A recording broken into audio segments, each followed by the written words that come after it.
after Pentecost ought to be designated as Trinity Sunday, while it's still kind of fresh on our minds. And really, the biggest thing that's kind of the most understandable about that is, as we think about the Trinity, God existing as Father, Son, Holy Spirit, really what that communicates to us is that God is first and foremost community. God is relationship, and we're invited into that relationship. So be thinking about that as our service proceeds.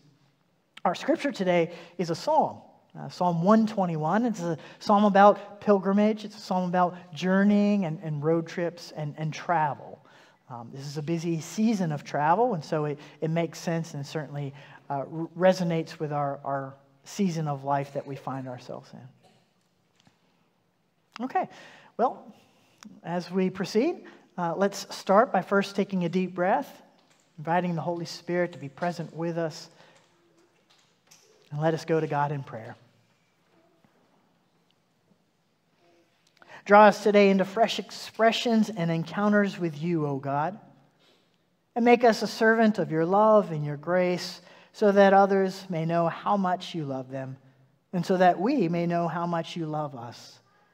Lord, let us not be afraid of new pastures, whether they be green or brown.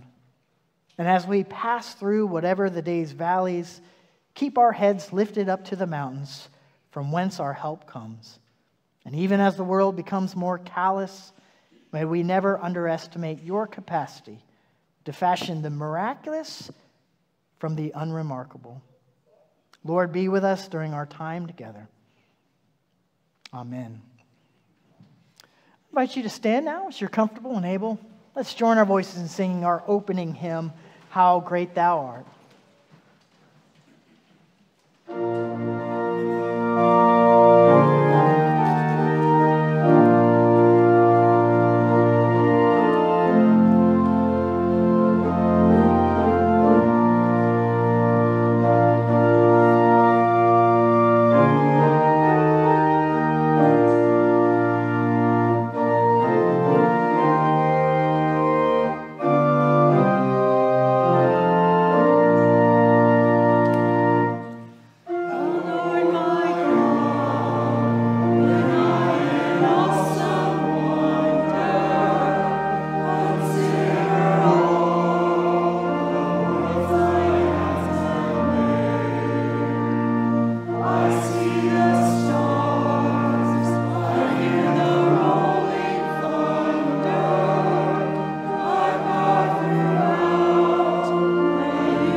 may be seated.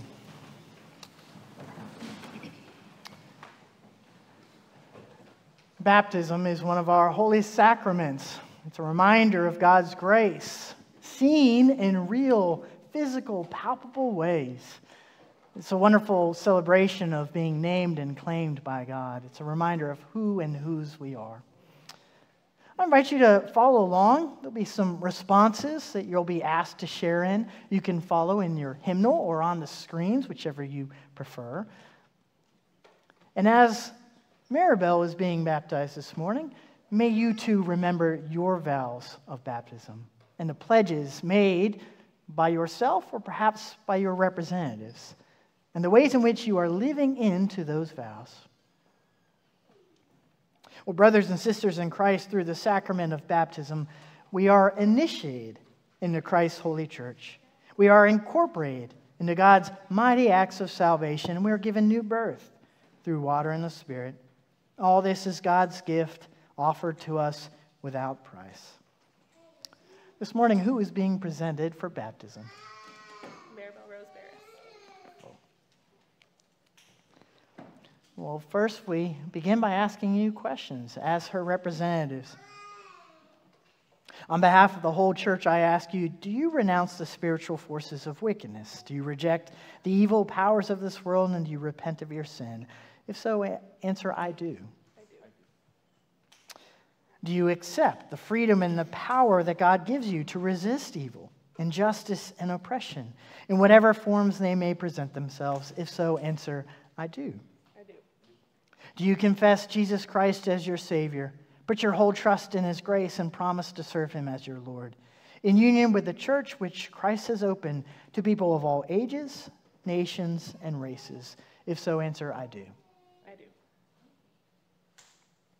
Will you nurture this child in Christ's holy church, that by your teaching and example they may be guided to accept God's grace for themselves, to profess their faith openly, and to lead a Christian faith and life? If so, answer, I will. I will.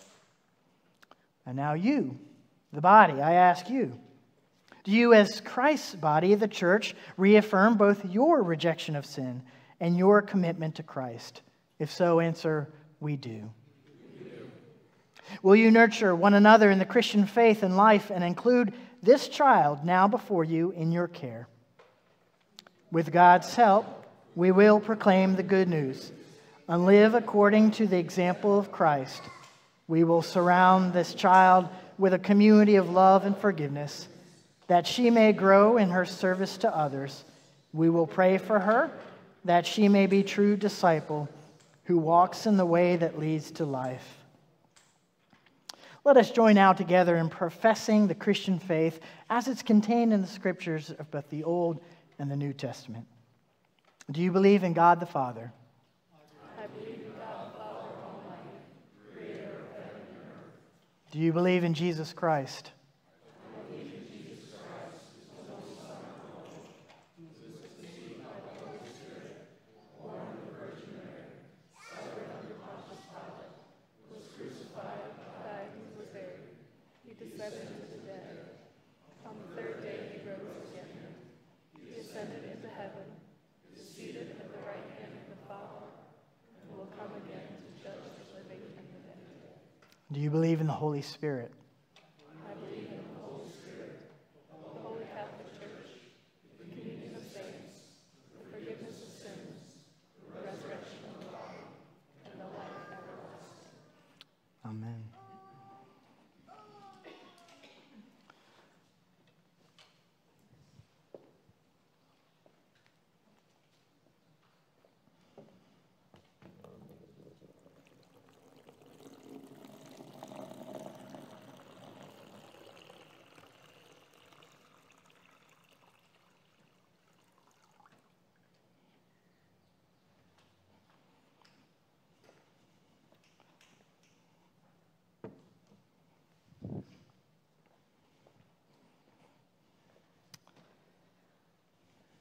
The Lord be with you.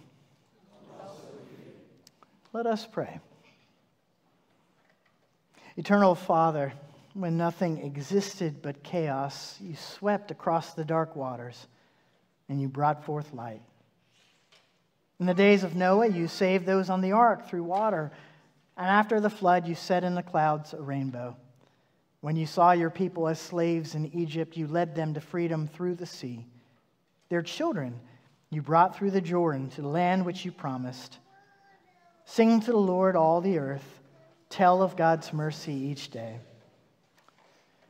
In the fullness of time, you sent Jesus, nurtured in the water of a womb. He was baptized by John and anointed by your Spirit.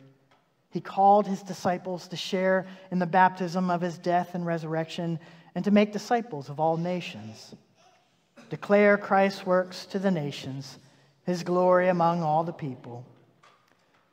Pour out your Holy Spirit to bless this gift of water and those who receive it, to wash away their sin and to clothe them in righteousness throughout their lives, that dying and being raised with Christ, they may share in his final victory.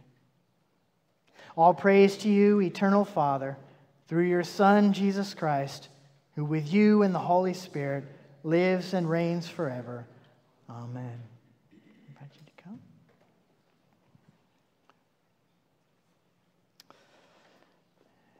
Maribel Rose, I baptize you in the name of the Father, and of the Son, and of the Holy Spirit. Amen.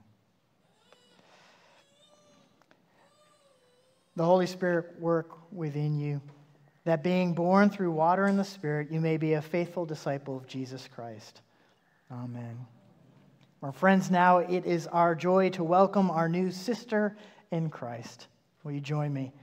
Through baptism, you are incorporated by the Holy Spirit into God's new creation and made to share in Christ's royal priesthood. We are all one in Christ Jesus. With joy and thanksgiving, we welcome you as members of the family of Christ. Members of the household of God, I commend this child to your love and care. Do all in your power to increase her faith, confirm her hope, and perfect her in love. We give thanks for all that God has already given you, and we welcome you in Christian love. As members together with you in the body of Christ and in this congregation of the United Methodist Church, we renew our covenant faithfully to participate in the ministries of the church by our prayers, our presence, our gifts, our service, and our witness, that in everything God may be glorified through Jesus Christ. Let us pray. The God of all grace, who has called us to eternal glory in Christ, establish you, Maribel, and strengthen you by the power of the Holy Spirit, that you may live in grace and peace. Amen. Amen. Well, as the family is making their way back to their seats, the children are invited and excused to go to Children's Church. And as we're all transitioning, I'm going to invite you to remain seated as we sing our baptismal hymn, Child of Blessing, Child of Promise. Welcome.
As we prepare our hearts for this morning's prayer, there are just a few names and situations that warrant me sharing.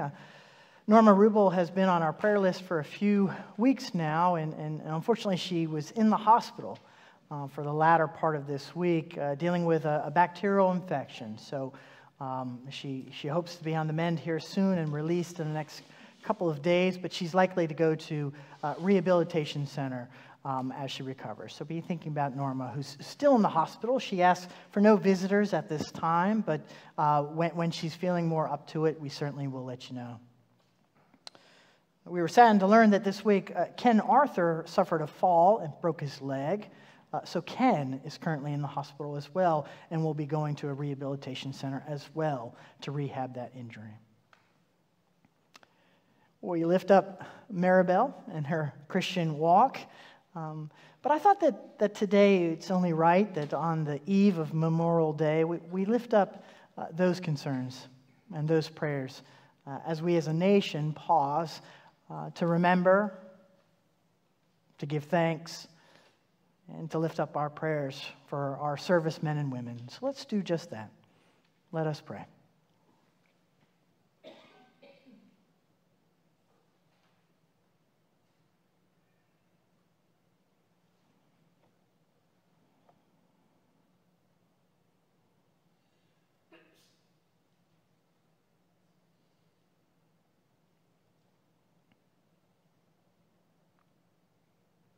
God of all creation,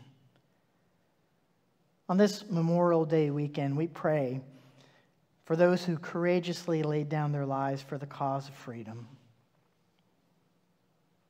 May the example of their sacrifice inspire in us the selfless love that your Son Jesus exemplified. This occasion calls to mind loss. And so we remember those whom we have loved and lost. We hold their names and their faces in our mind's eye. We recall the gifts that they gave to us through the strength of their being, the depths of their love, the courage of their dying, and the fullness of their living. Lord, their names surround us and they live with us in blessed memory. Lord, we ask that you bless the families of our fallen soldiers, sailors, airmen, and women, and fill their homes and their lives with your strength and your peace. We also lift up the men and women who currently serve in our armed forces, and we pray for their continued safety and protection. In union with people of goodwill of every nation, Lord, embolden us to answer the call to work for peace in our world, and thus seek an end to violence and conflict around the globe. Lord, we lift up these prayers, these concerns, as well as those that we carried with us into this worship space. For those who are sick, we ask for healing. For those who are lonely, we ask for companionship. For those who are feeling disoriented, we ask for guidance and direction. For those who are confused or seeking, we ask for clarity. And Lord, we ask that you continue to give your church a sense of purpose and mission. Lord, for these prayers, as well as the countless others that are perhaps too painful to utter aloud, we lift them up, and we ask that you answer these prayers in your time and in your way. And may we give you all the honor and the glory both this day and all of our days. Lord, in your mercy, hear our prayers. And now, Lord, it is with the confidence of the children of God that we join our voices together in praying our Lord's Prayer. Our Father, who art in heaven, hallowed be thy name. Thy kingdom come, thy will be done, on earth as it is in heaven. Give us this day our daily bread, and forgive us our trespasses, as we forgive those who trespass against us. And lead us not into temptation, but deliver us from evil. For thine is the kingdom, and the power, and the glory forever. Amen.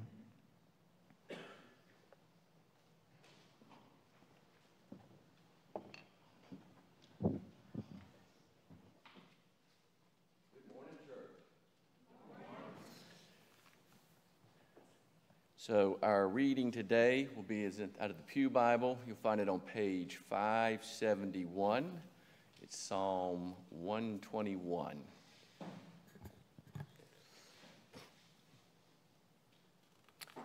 Hear, O church, the word of the Lord. I lift up my eyes to the hills. From where will my help come? My help comes from the Lord, who made heaven and earth. He will not let your foot be moved. He who keeps you will not slumber. He who keeps Israel will neither slumber nor sleep. The Lord is your keeper. The Lord is your shade at your right hand. The sun shall not strike you by day, nor the moon by night. The Lord will keep you from all evil. He will keep your life. The Lord will keep your going out and your coming in from this time on and forevermore. The word of God for the people of God.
He's got the whole wide world in his hands.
Amen, choir. Amen. Wonderful rendition. If he got the world, he's got the whole world in his hands. I hadn't heard that version. That's great. Thank you. As the busy summer travel season begins, I reflect back on some very formative memories of mine as a little child taking long road trips with my family. My father's job often took us quite a distance away from relatives, and so periodically we would load up the family vehicle and we'd make our way 8, 10, 12 hours at a time down the road. My mom, my dad, my older sister. Now these road trips, they were marked by frequent stops at rest areas and state parks. My parents did not believe in stopping at a restaurant on long trips. They thought it was too expensive and took too much time, so instead we were forced to pack brown bag lunches, load up a cooler. But that also meant that we would pull over on the side of the road to enjoy a brief picnic and to stretch our legs before getting back in and continuing on our way. I remember that these road trips, they also had a sort of a soundtrack to them. Mind you, these were the days before satellite radio, before Apple CarPlay or Android Auto, and if you wanted to listen to music, that meant you had to pack music. So my sister and I, we would grab some cassette tapes and make sure they were in the car. The problem was that these trips were often so long that we were forced to listen to the tapes 2, 3 times before we reached our destination. And I remember it was an eclectic mix of music.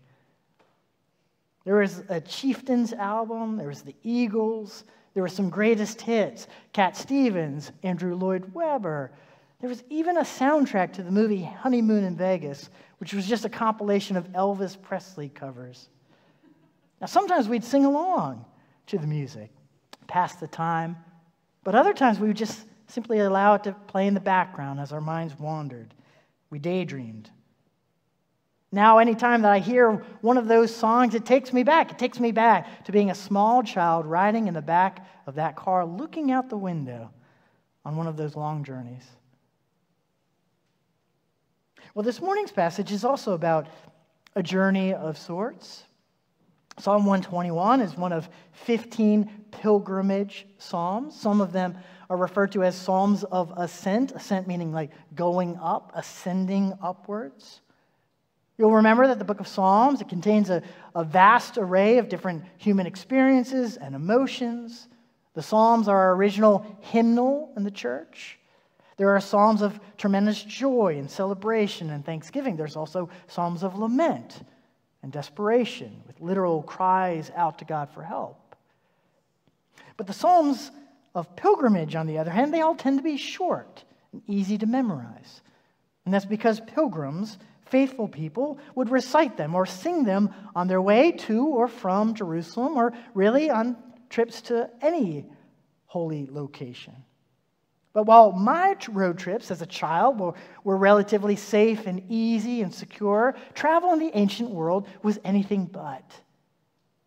Look again at how Psalm 121 begins. It begins with a question.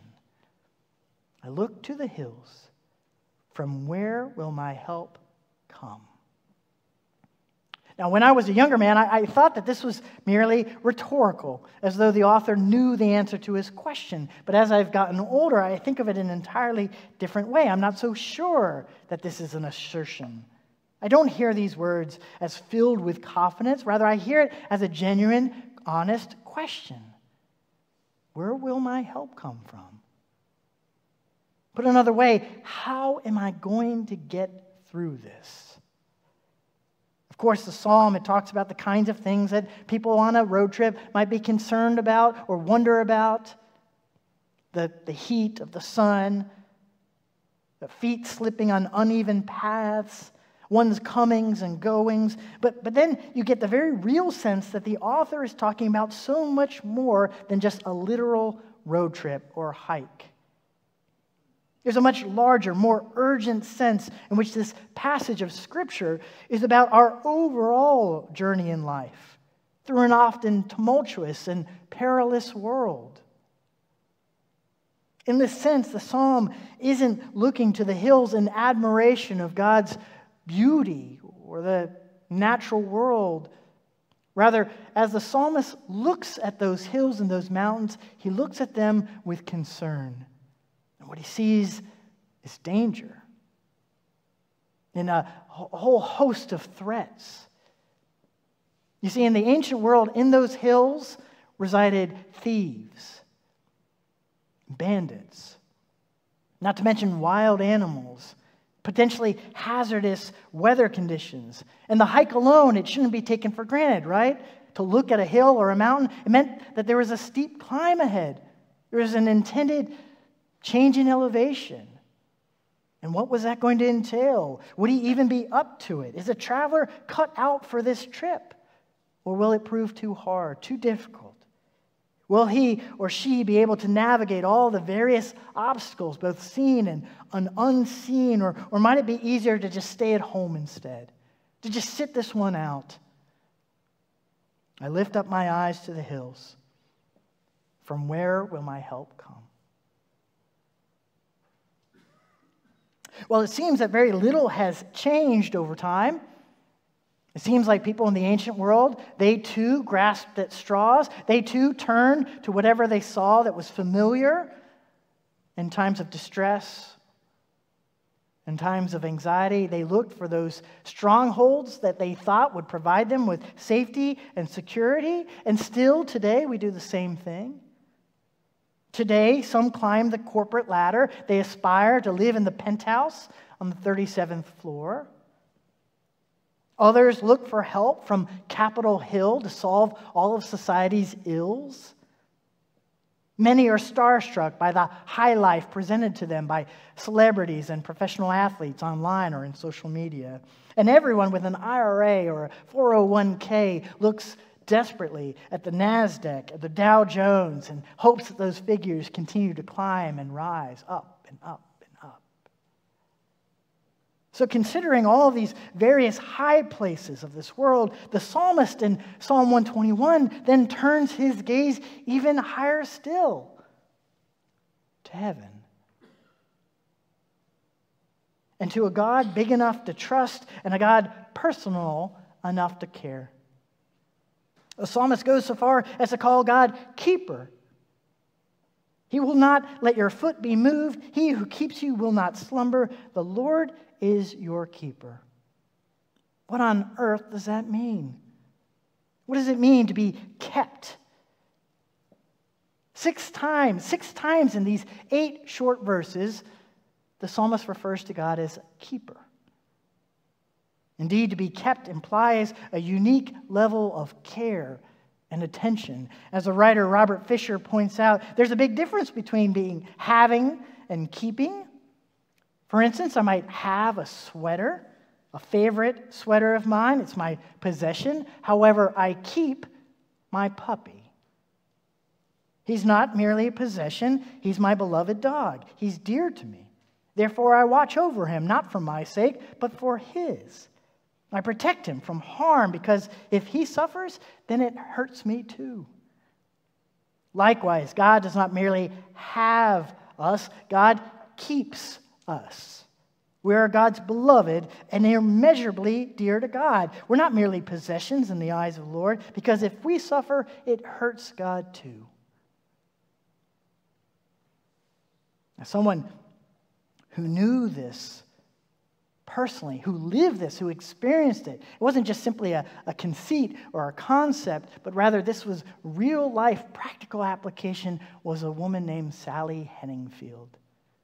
Now, you've likely never heard of her. There's no reason to have.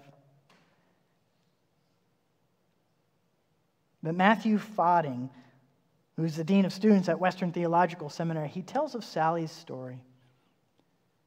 Sally and her sister were severely handicapped. They were disabled, but later in life, they got by with the support of others. They were also orphans, but before their parents died, they left to their 2 daughters the family home place. It was situated in Orange City, Iowa. It's a lovely little farming community surrounded by cornfields and soybean fields.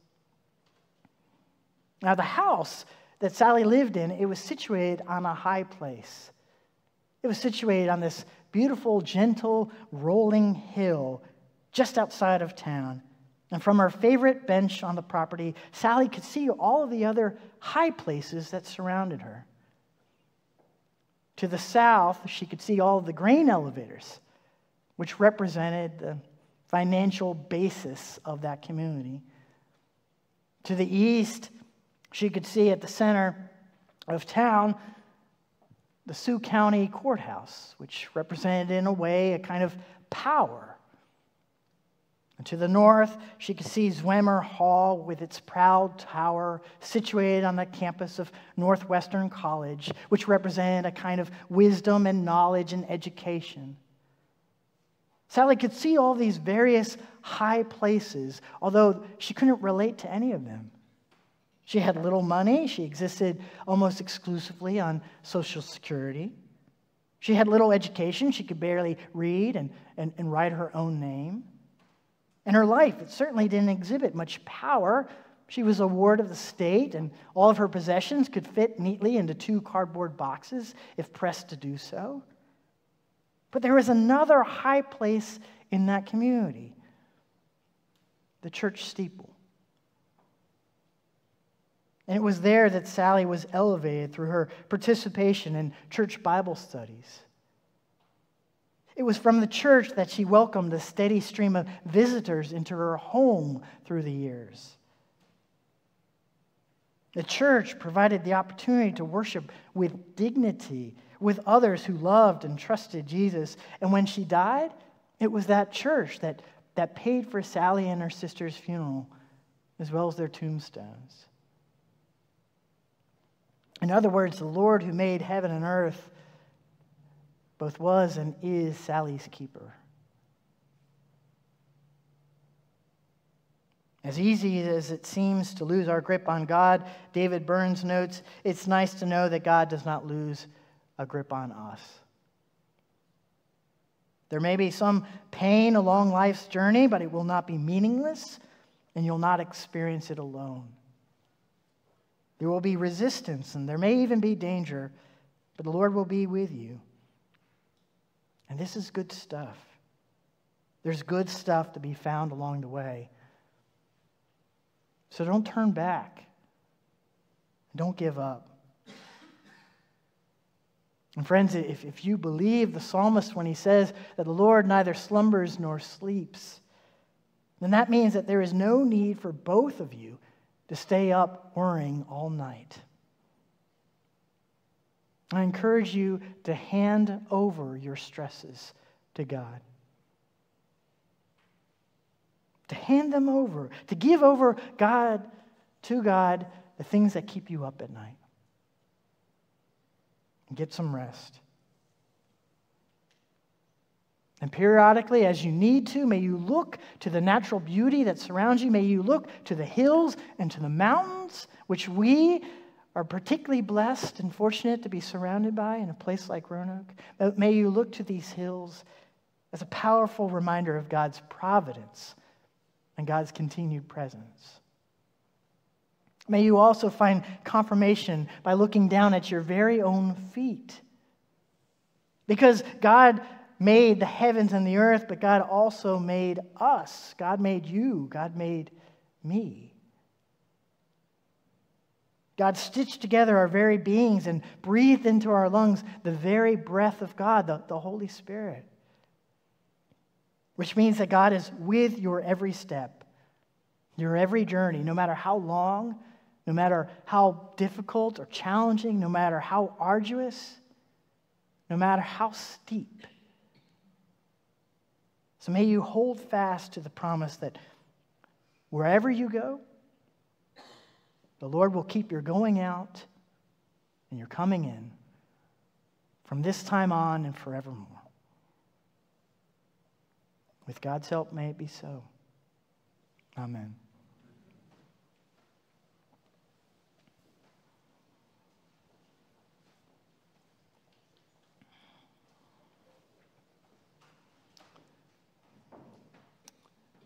As our ushers prepare to come forward for this morning's prayer, this morning's offering, let us go now to God in prayer. Precious Lord, we hunger for the light and the strength that only your Spirit can bring us. Feed us, Lord, and strengthen us as we learn to feed others. Fill us with the breath of your Spirit as you search our hearts and take our lives as proof of our faithfulness. Take our gifts as proof of our love, and may you use them to your purposes here on earth. Amen. I invite our ushers to come forward at this time to collect our tithes, our offerings, our gifts to God.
Closing hymn on Eagle's Wings. Let's sing it twice through.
Friends, it's been my privilege to be in worship with you again this morning. Thank you for taking some time to worship with us. Though this morning's psalm begins in a place of uncertainty and perhaps stress, it certainly concludes with a kind of conviction and hopefulness. I hope you'll carry that with you today along your life journey. And wherever you may be going in the next few days, the next few months, may you travel with mercy and grace and with a hedge of protection that surrounds you. Well, friends, as we've been reflecting on journeys and traveling, I thought it only appropriate that our benediction today be the Irish blessing, as often shared with travelers. So may you go forth with this blessing, this benediction. Friends, may the road rise up to meet you. May the wind be always at your back. May the sun shine warm upon your face and the rain fall soft upon your fields. And until we meet again, may God hold you in the palm of God's hand. Go in peace. May the peace of God go with you. Amen.